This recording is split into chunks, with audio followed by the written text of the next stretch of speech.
Yep, I know Brad has as well, but just want to start by thoughts and prayers out to Coach's family and, know the impact that his mom has made on them, and our thoughts or prayers are with them and their whole family. So go ahead and get started. Bush, is Brock still the starting quarterback, and just how do you decide who's going to play here moving forward? Yeah, we're evaluating everything today. We're getting back with those guys and want to get face-to-face with them again. I know we've addressed it. It was something we were going to do in the game. We knew we were going to do that, so both quarterbacks were aware of it, and we'll address that moving forward. I know you probably won't know until Wednesday, but expect or hope to get any of the 3 key injury guys back? We hope so. So we'll see. Again, as you guys know, it's day to day, and just trying to certainly see where we're at with that running back situation, particularly, and continuing with the O-line as well. So, how do you challenge the offense to continue to push forward despite the struggles and the just losses that are stacking up? It's always been a 1-0 mentality, and so as hard as that can be, it's really keep the focus, stay within the confines of what we got to get done, and a lot of times that's obviously easier said than done. But I think these players have done a tremendous job with their attitudes and coming back to work every Monday. It's no different. We got to put a plan together for Tennessee and a really good team and take that mentality. Bush, is there a common thread with some of the issues in terms of punching again from inside the 5? I think there's, consistency is always something there. I think it's a mixture. Again, I feel like with you guys, I've owned up to it. Are you just going to line up and be able to run it in here all the time? You're not, and so we've got to change that focus a little bit, throw the ball even more when we're down in those situations with the defenses we're playing and how packed they are inside. Again, we attempted to do that one time last week. And probably could have had success with, and then we tried it again at the end there. But I got to do a good job. Starts with me on putting the best scheme together to finish those drives, because that's obviously been a huge frustration for us this whole year. And we got to go execute and have that mentality when it's a yard away, 2 yards away to go get that done. How did you feel Alec Wood in his first standpoint time? Yeah, we were, I think he took huge strides against Florida. I think, like any young freshman, certainly just took him a little bit of time to get comfortable, if you will, in this last game. He's a guy we're excited about. He's got a ton of potential, ton of athleticism, and will continue to get better as he plays. Coach, if you make a quarterback decision this week, is that more about how they looked last week, or what you think the best strategy against Tennessee is going to be? Probably a little bit of both, and again, I think we're taking into account the whole thing, if you will, how they've looked all year and how we've had them. And again, in some ways last week, based off of our running back situation, impacted that a little bit. But this week will be, again, staying focused on Tennessee and what we got to do to win this game. Coach, how does your play calling change with Gavin as like a primary quarterback versus just for him coming in for Brock for a play? Like when you gave Gavin that whole second half, did your play calling change at all, and how so? You always change a bit just based off of their strengths, their weaknesses. Again, the decision to play him last week was, as you guys know, to give him a chance at being in there the whole time and have the opportunity to have the whole playbook, if you will. I think we had been putting him in there to supplement the running backs, to get some quarterback run going, trying to sneak in a throw here or there to keep the defense honest. Again, what he got the opportunity last week, what we got the opportunity of last week was to see him go out there and get the whole playbook and be able to go from there. Pardon my harsh question, Bush, but do you think Gavin is good enough, and is he prepared enough to lead an SEC team to a win like that? Look, we're extremely fortunate to have him. I think it's a tough question to ask that from the standpoint of anytime you're a backup or you're the number 2 guy, the limited reps you're taking week in and week out, to maybe go out there in that situation. But as we know, you got to be ready when your number's called. We think he did some good things, and we're just continuing to evaluate that. Is there any part of it like, well, Brock went down to Ole Miss, he got a road SEC win. Is there a little more comfortable feeling there with him since he's had that under his belt going into this game? Yeah, absolutely. I mean, again, I've said it many times, Brock is extremely steady. He is never too high, never too low. He's a guy that understands what it takes to win in this conference. I think the biggest thing with him is just consistency. And I think in back-to-back games, he's made some big plays. We got to continue to build with him and continue to third down execution, things of that nature, to continue that consistency and get better. Butch, are you operating under the assumption that either Chip or Demi will be back this week, or is that still going to be determined? I think it's to be determined, man. Which you said early in the season, those Wildcat or whatever you want to call them plays for Gavin, you weren't getting looks like it was just a run.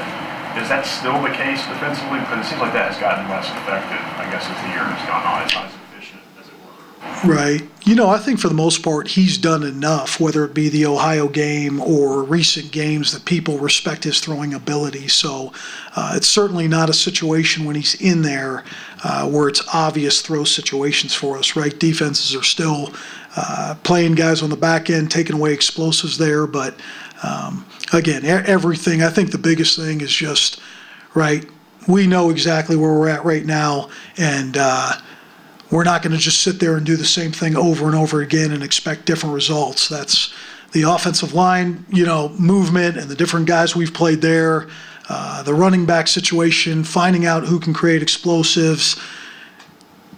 It always is going to fall on me, and I understand that in every way. And we're working to actively see who the best rotations are, what we can get done to create more consistency, to create more explosive plays, and that's what it's going to come down to. Which I know the plan was to get Gavin in there. How did Brock react to just Not playing at all in the second half. Fantastic. I mean, the guy is everything you want. Everybody knows that about him. He's, again, it was important for me to have that discussion with him before the game, so it wasn't a surprise. And ultimately, it was whatever we got to do to win the game, I'm all in. And so there's nobody more that exemplifies what this team is about than that guy. And I very much know, going through similar situations probably in my college career, how hard that is. Like, he's going to come back in the building ready to get back to work and ready to do whatever it takes to go beat Tennessee. And so, but again, I can't say enough good things about him. Which obviously Dane's been incredibly consistent recently, and Barryon's made some big plays, but you don't have another receiver who has 10 catches. So what can you do to get other guys involved besides those top two? Yeah, it's never one thing or another, as you guys know. I think for us, and just our evaluation as an offense as a whole, from a protection standpoint, it's been there. We're constantly thinking about how we can do a better job of one, getting the ball out of Brock's hands faster. I think when I look back at it, that's something that's just on my mind, of how we can get the ball out of his hands quicker, and then certainly shoring those things up.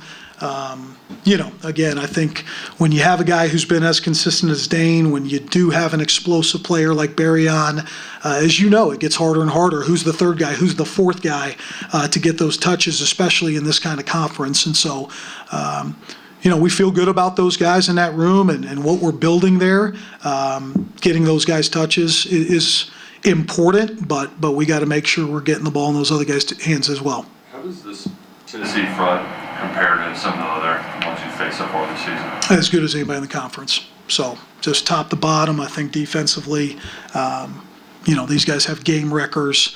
And I think that's been the thing. We've seen pretty much every week, gone up against some of the better defensive fronts in the conference week in and week out. And we're prepared, to get ready for another one of the best in the conference this week. Pierce specifically gets a lot of draft praise. What does he do that makes him one of those NFL talents? I just think it's one of those rare combinations of length, athleticism, strength.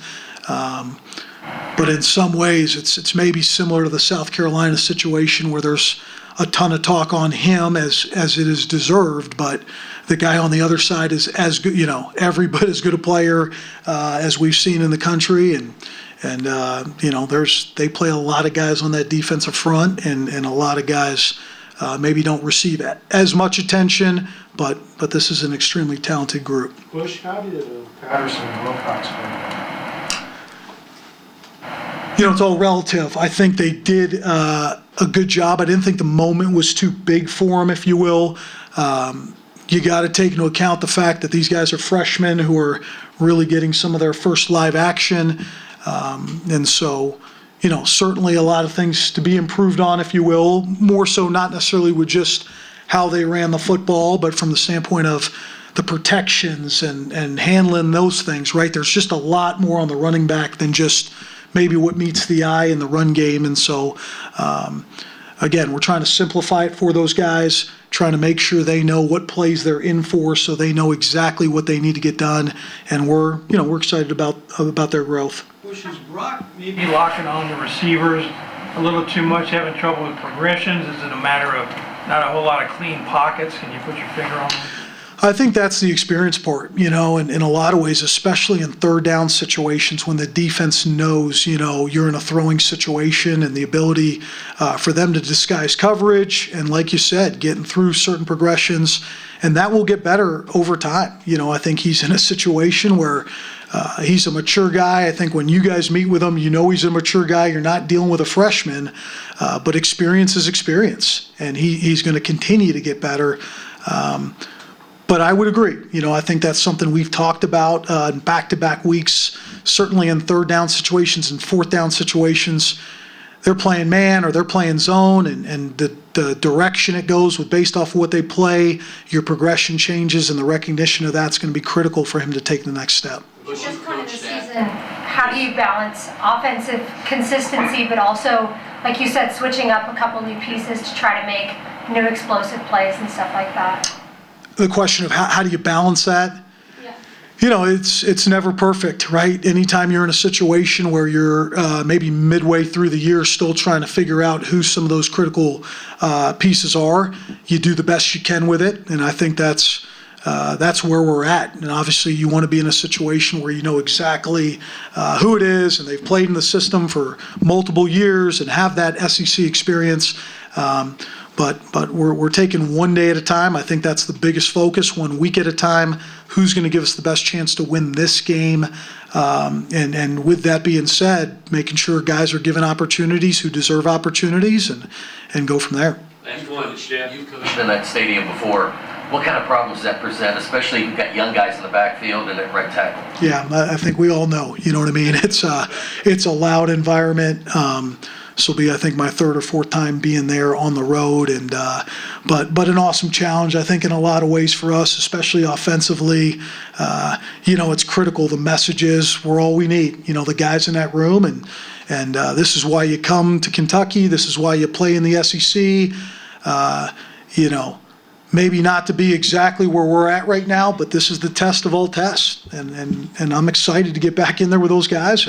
And that's what it's about. Eliminate the outside noise, get on the road, hostile environment, and go play one play at a time. Okay, folks. Thank you very Thank much. you.